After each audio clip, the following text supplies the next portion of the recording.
So Ashley, you told me that you got your mortgage at the bank recently. So did they ask you about mortgage insurance at all? Yes, they did. I'd like to take a few minutes and just explain about mortgage insurance and some of the pitfalls of mortgage insurance so that you understand and maybe take a different way of approaching protecting your mortgage. Okay. Are you okay with doing that? Yeah, definitely. All right. So one of the biggest problems that I find with a mortgage insurance through the bank is that they have a declining coverage. So over time, what you're going to find is your mortgage, hopefully, you pay it off over 25 years or less. It may take longer, it may take shorter. But what you're going to find is if we started with, let's say, a $500,000 mortgage, as time goes along, the mortgage is going to get paid down. Okay. As the mortgage gets paid down, the amount of insurance coverage you have gets less. So there are other ways of insuring your mortgage, and one of the ways you could do it is by purchasing your own insurance policy that stays level throughout your mortgage. Should you pass away, you can use the death benefit proceeds to pay off the mortgage. Okay. Now, the mortgage insurance companies, they are asking you to insure it both for life insurance and for critical illness insurance. I'll come back to the critical illness insurance afterwards. The reality, though, is that the people at the bank aren't actually insurance brokers. They work for the bank, but they don't have an insurance license.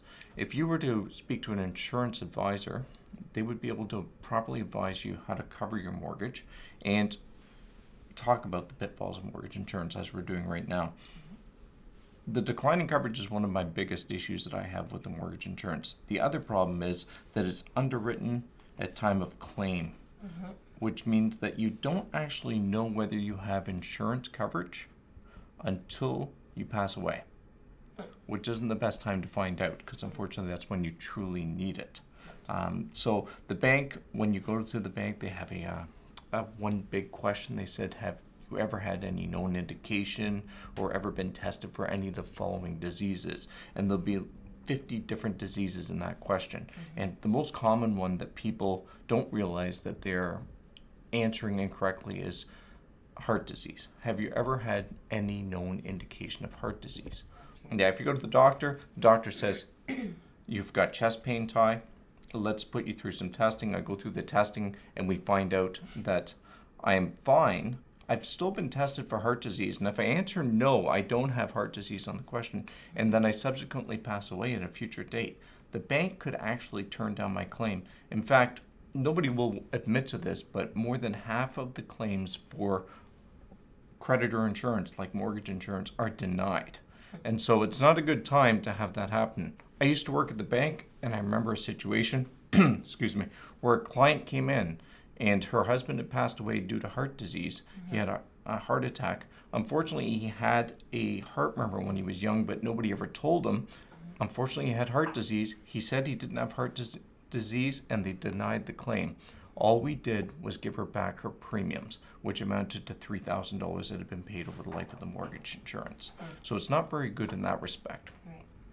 The other problem to it is that often I'm going to move or I'm going to change my job, and a lot of times Canadians will be changing their mortgage.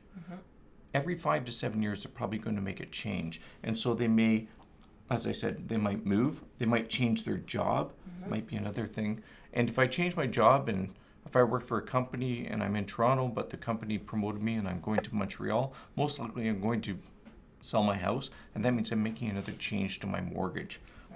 You may also have a situation where another bank is offering you a better rate. And so I've decided to go from this bank to that bank because I can get a better rate over at that bank. What you'll find is that you're most likely going to make a change. Every time you make a change, they're going to redo the insurance. Every time they redo the insurance, I'm older. My health changes. And so it could be that when I go to make a change the next time, I might be uninsurable at that time. So that's a bit of a setback on the mortgage insurance. And then one of the last things I want to talk about is I want to talk about what I call a four squares. And it's the idea that there are different ways that the mortgage companies are trying to insure you. And usually what happens is we have a life insurance policy on one spouse, and we have a life insurance policy on the second spouse, and then we have a critical illness policy on one of the spouses and a critical illness policy on the other spouse. And so there's 4 ways in which the mortgage is protected. And what I mean by that is that if you had a critical illness, this critical illness policy would pay off your mortgage. If you were to pass away, this life insurance policy would pay off your mortgage, which is great. However, it's probably not the most effective way of covering your mortgage. And the reason for that is, let's say you had a critical illness and this policy paid off the mortgage. The issue that I have with it is that now that it's paid off your mortgage, all the other insurance is gone. And the reason for that is these insurances were only in place to pay off your mortgage. They weren't separate policies, they're just one policy.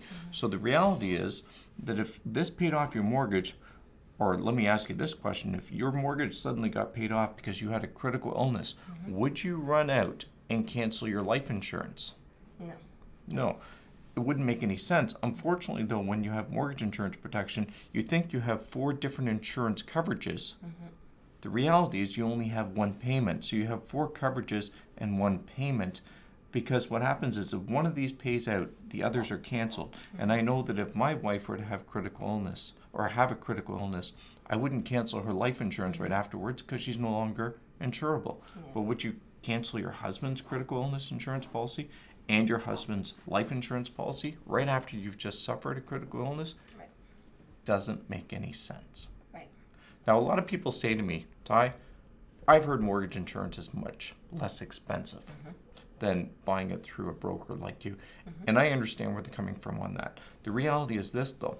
I'm making 4 premium payments here, and I only have 1 potential coverage. So that's 4 premiums, 1 coverage. Not necessarily the most effective way to do it. You could purchase 4 policies on your own, life insurance on you and your spouse, critical illness insurance on you and your spouse. You would make 4 payments. However, you would have 4 separate coverages, which makes a lot more sense, because if this did pay out, your life insurance would still be there. In fact, that life insurance, you could convert it to permanent. If this did pay out, the check would also go to you, not necessarily to the bank. So the life insurance or the critical illness insurance payment, you receive the money or your family receives the money. It doesn't go to the bank. The mortgage insurance is there to protect the bank. All right? And some people have told me, Ty, I have to have mortgage insurance because the bank insists that I do. I used to work in the bank many, many years ago, and that's something called tied selling. They can't insist that you buy their mortgage insurance protection. They can, however, insist that you have your mortgage covered.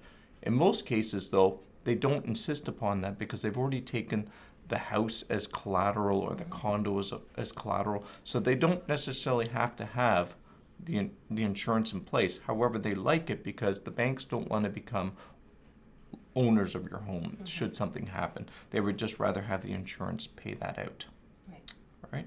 So what I'd like to do is take a look at your overall insurance picture and take a look at your mortgage insurance and maybe try to incorporate a bigger picture and take a look at your whole insurance instead of just looking at it as one separate item here. Would you be okay with doing that? Yeah, definitely makes sense to me. Okay.